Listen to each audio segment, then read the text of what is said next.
We are here in Texas at ETTS for the tactical games. Day one was a little bit of a slower start. We made some mistakes yesterday, and today we're gonna try and pick them up and kind of put it together. So yesterday, day one was like 110. It was spicy. Today we got a little cloud cover. It might rain, so it's a little bit different, but it's looking probably it's pretty sticky right now. I feel like I got dipped in a bunch of maple syrup. So day one, we had 3 events. Event number 1, we had some burpees over a yoke, followed by some unilateral strength. We had some heavy single arm farmer carries, and then of course some shooting. I actually shot very well for that workout, but then got deducted about 12 shots because I didn't shoot my weak hand for rifle, and completely blanked on it, and you guys didn't even yell at me. We did some sled drags, some overhand sled drags, over body sled drags forward, and then some backward sled drags, and then some Husafell stones, I believe that's how it's pronounced, and then of course some shooting there. The shooting for that was pretty difficult because the yoke was kind of, it was like offhand, on hand, and it was like different positions, which is positional strength for me, or positional shooting for me is something I still have to work on. That was pretty difficult. Then of course, event 3 is my bread and butter. We got to shoot long distance, which, you know, whatever. But then we got to run like 2.5 miles for time.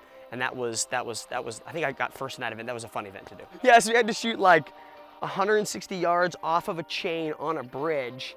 And the idea was like I had 2 minutes and 30 seconds to shoot this whole round.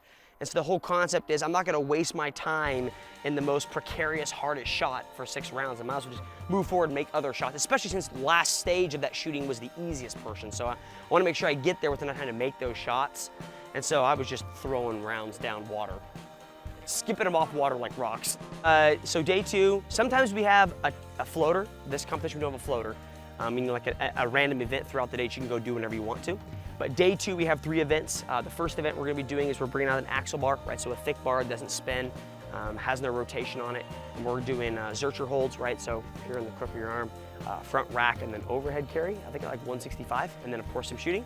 And then the second event for today, we're gonna be doing a heavy sandbag, which is hold on, we're bringing the heavy sandbag in. So we're moving a heavy sandbag, 100-pound bag, 150-pound bag, and a 200-pound bag, just down and back, and then shooting in between. And then our final event is only rifle only, and we're bringing back running. We're running over berms back and forth, and then shooting rifle in between. So it should be I think there's a little bit more fitness today in the second and third event than the first event today. So I'm competing in the men's elite division. This will be my second tactical games I've done. The first one I did in the men's elite division also.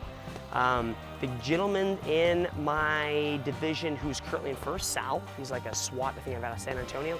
He got second at Utah when I competed the first time. So this is a good group of guys. It's fun. They teach you things. I teach them things. Most of the things I teach them has to do with the fitness, like here's how you grab a bar, here's how you don't pick it up, and they teach me like, hey, you're shooting.